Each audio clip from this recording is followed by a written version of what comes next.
Breaking news sa naging laban ni William Cepeda versus Giovanni Cabrera. So pagdating sa mismong laban, makikita natin na medyo awkward ang estilo ni Cabrera. Medyo nalalayo sa mismong traditional na boxing style. Suntok bahala itong si Cabrera, susuntok ng alanganin. Nung una medyo epektibo ang estilo ni Cabrera. Nakakatama siya kay Cepeda nung una dahil nag-a-adjust pa si Cepeda. Pero nung sumunod na round, mas lalo pa naging pressure fighter itong si William Cepeda, kung saan mas lalo pa niyang binigyan ng pressure itong si Cabrera. Dito na mas naging madali kay Cepeda na tamaan itong si Cabrera. At sa round 3, dito na tinapos ni Cepeda ang laban. Pinuruhan na ng pinuruhan ni Cepeda ang katawan ni Cabrera. At dito na bumagsak si Cabrera. Dito na natapos ang laban. Panalo si William Cepeda via knockout sa round 3. May bagong kartada si William Cepeda na 31 wins with 27 knockout at walang talo. Samantalang si Giovanni Cabrera naman ay bumagsak ang kartada at nalasap niya ang pangalawang talo nito sa kanyang pro boxing career na 22 wins with 7 knockout at may 2 talo. At pagdating sa post-fight interview, pahayag ni William Cepeda na target niya si WBO lightweight champion Dennis Berinchik.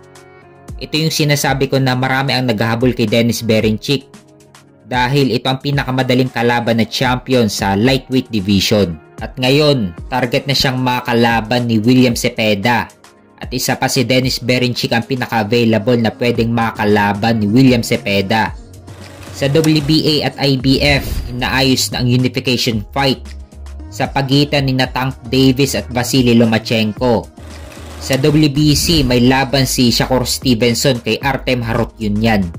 Kaya si WBO lightweight champion Dennis Berinchik talaga ang pinaka-best available na kalaban para kay William Cepeda.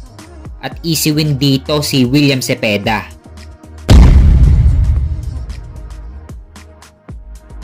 Sa kabilang banda naman, ang laban ni Shakur Stevenson versus Artem Harutyunyan.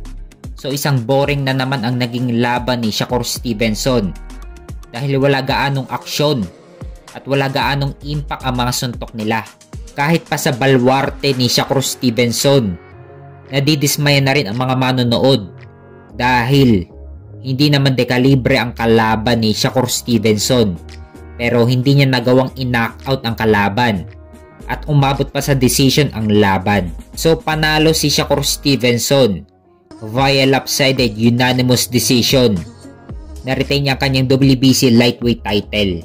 May bagong kartada si Shakur Stevenson na 22 wins with 10 knockout at walang talo.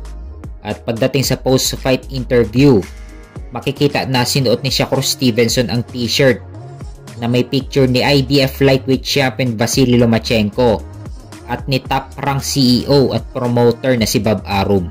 So matagal na rin naghahamon si Shakur Stevenson sa mga malalaking pangalan sa lightweight division tulad nila Tank Davis at Vasily Lomachenko.